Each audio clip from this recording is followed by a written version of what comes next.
मकया चाहिए चाची चाची के पतोया भौजी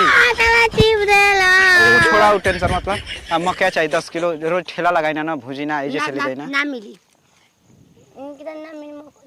को जान तड़ी हमरा तोड़ के धइले उपडेट करो उपडेट तब देब उपडेट वो का होला है तेरे वाला जिम क्लास से चलता हां वो घर ही मार ली ना हमें घरी अबे मार 1 2 3 4 ये तरह जन ढीला बासर ना उहे तरह हां तन कर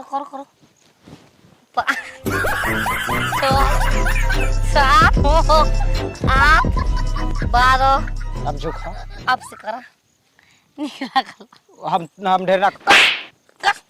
माई के दमाद खोज अरे तो धा के झोटा अबे सुमर वो के परसों दिन रेल देहनी ठंडा गइली